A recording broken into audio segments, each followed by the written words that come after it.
1856 August 20 തിരുവനന്തപുരത്തെ ചെമ്പഴന്തി ഗ്രാമത്തിലാണ് ഗുരുവിന്റെ ജനനം. നാണു എന്നായിരുന്നു കുട്ടിക്കാലത്തെ പേര്. മാടനാശാന്റെയും കുട്ടിയമ്മയുടെയും മകനായി ചെമ്പഴന്തിയിൽ ജനിച്ചു വീണ ആ കുഞ്ഞിന് കുട്ടിക്കാലത്തു തന്നെ സംസ്കൃതവും വേദങ്ങളും പുരാണങ്ങളും ഒക്കെ പഠിക്കുവാനുള്ള അവസരം ലഭിച്ചു. ചെമ്പഴന്തി മൂത്തപിള്ള ആശാന്റെ അടുത്തു നിന്ന് ആദ്യ പാഠങ്ങൾ. പിന്നീട് സംസ്കൃത പണ്ഡിതനായ രാമൻപിള്ള ആശാന്റെ ശിഷ്യനായി. ഗ്രാമത്തിലെ കുട്ടികൾക്ക് അറിവ് പകർന്നു നൽകുന്ന ആശാനായതോടെ നാണു ആശാനായി അറിയപ്പെട്ടു. തന്റെ അനുവാദമില്ലാതെ അക്കാലത്തെ നാട്ടുനടപ്പ് പ്രകാരം കാളിയമ്മ എന്ന പെൺകുട്ടിയുമായി വിവാഹം നിശ്ചയിച്ചതോടെ അദ്ദേഹം വീട് വിട്ടിറങ്ങി. കേരളത്തിലും തമിഴ്നാട്ടിലുമായി യാത്ര ചെയ്ത ഗുരു ചട്ടമ്പി സ്വാമികളെയും തൈക്കാട്ട് അയ്യാവു സ്വാമികളെയും കണ്ടുമുട്ടി. ധ്യാനവും യോഗയും പഠിച്ചു. പിന്നീട് 8 വർഷത്തോളം ഇപ്പോൾ തമിഴ്നാടിന്റെ ഭാഗമായ മരുത്വമലയിൽ ധ്യാനമിരുന്നു. 1888 അരുവിപ്പുറം ഗ്രാമത്തിലെത്തിയ ഗുരു നെയ്യാറിന്റെ ഒഴുക്കിൽ നിന്ന് ഒരു ശില മുങ്ങിയെടുത്ത് ശിവപ്രതിഷ്ഠ നടത്തി. എതിർക്കാനെത്തിയവർക്ക് നാം പ്രതിഷ്ഠിച്ചത് നമ്മുടെ ശിവനെയാണ് എന്ന വിപ്ലവകരമായ മറുപടി നൽകി. ജാതിഭേദം മതദ്വേഷം ഏതുമില്ലാതെ സർവരും സോദരത്വേന വാഴുന്ന മാതൃകാസ്ഥാനമാണിത് എന്ന് അവിടെ എഴുതി വെച്ച പലക പിന്നീട് നവോത്ഥാന കേരള സൃഷ്ടിയുടെ തറക്കല്ലായി മാറിയതും ചരിത്രം. തൊട്ടുകൂടായ്മ, തീണ്ടൽ, ഐത്തം, ജാതീയത തുടങ്ങി അന്നു നിലനിന്നിരുന്ന അന്ധവിശ്വാസങ്ങൾക്കും അനാചാരങ്ങൾക്കുമെതിരെ നാരായണ ഗുരു നിരന്തരമായി പോരാടി. ദൈവത്തെ നിഷേധിച്ചുകൊണ്ടും വിശ്വാസങ്ങളെ എതിർത്തുകൊണ്ടുമല്ല അദ്ദേഹം അത് ചെയ്തത് എന്നതായിരുന്നു ശ്രദ്ധേയം. എല്ലാവർക്കും കയറാവുന്ന ക്ഷേത്രങ്ങൾ പണിതും അതിനോട് ചേർന്ന് പള്ളിക്കൂടങ്ങൾ കെട്ടിയും ഗുരു ഒരു പുതിയ പാത വെട്ടി തുറന്നു. കടുകെട്ടി സംസ്കൃതത്തിൽ നിന്നും മാറ്റി എല്ലാവർക്കും മനസ്സിലാവുന്ന പ്രാർത്ഥനകൾ തയ്യാറാക്കി.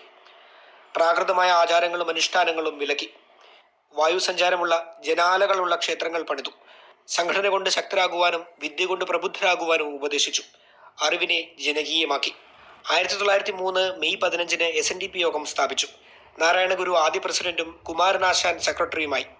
1904 അദ്ദേഹം വർക്കലയിലെ ശിവഗിരിയിൽ ആശ്രമം സ്ഥാപിച്ചു. കേരളത്തിലും തമിഴ്നാട്ടിലും കർണാടകയിലും ശ്രീലങ്കയിലും യാത്ര ചെയ്തു.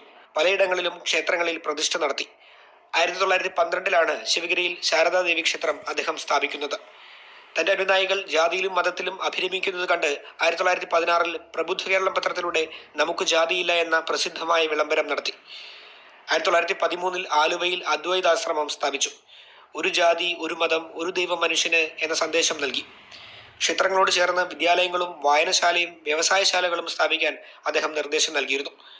1922 ടാഗോറും 1925 മഹാത്മാഗാന്ധിയും ഗുരുവിനെ സന്ദർശിച്ചു. ഗുരുവുമായുള്ള കൂടിക്കാഴ്ചയ്ക്ക് ശേഷം ഞാൻ ദൈവത്തെ മനുഷ്യരൂപത്തിൽ കണ്ടു എന്നാണ് CF ആൻഡ്രൂസ് പറഞ്ഞത്. ഗാന്ധിജിയുമായുള്ള സംഭാഷണവും ചരിത്രത്തിന്റെ ഭാഗമാണ്. ഗുരുവിന്റെ എഴുത്തുകളും കവി എന്ന നിലയിൽ അദ്ദേഹം നൽകിയ സംഭാവനകളും വൈകിയാണ് പഠനവിധേയമായത്. ഡോക്ടർ പൽപു, മഹാകവി കുമാരനാശാൻ തുടങ്ങി സമ്പന്നമായിരുന്നു ഗുരുവിന്റെ ശിഷ്യസമ്പത്ത്. ആദ്യം കല്ലിൽ ദൈവത്തെ സങ്കല്പിച്ച ഗുരു പിന്നീട് കണ്ണാടി പ്രതിഷ്ഠിച്ച് വിപ്ലവം സൃഷ്ടിക്കുന്നുണ്ട്. ഒടുവിൽ ഇനി ക്ഷേത്രങ്ങളല്ല വിദ്യാലയങ്ങളും വ്യവസായങ്ങളുമാണ് വേണ്ടതെന്നും ഗുരു പറയുന്നു. ആരാധനാ സ്വാതന്ത്ര്യം നിഷേധിക്കപ്പെട്ട സമൂഹത്തിന് അതൊരുക്കി നൽകി ക്രമേണ അറിവിലൂടെ അവരെ ഉന്നത ചിന്തയും പുരോഗമന കാഴ്ചപ്പാടുമുള്ളവരാക്കി തീർക്കുവാൻ ഇങ്ങനെ ചിട്ടയായി അദ്ദേഹം നടത്തിയ ശ്രമങ്ങളാണ് കേരളത്തെ ഇന്നു കാണുന്ന കേരളമാക്കിയത്.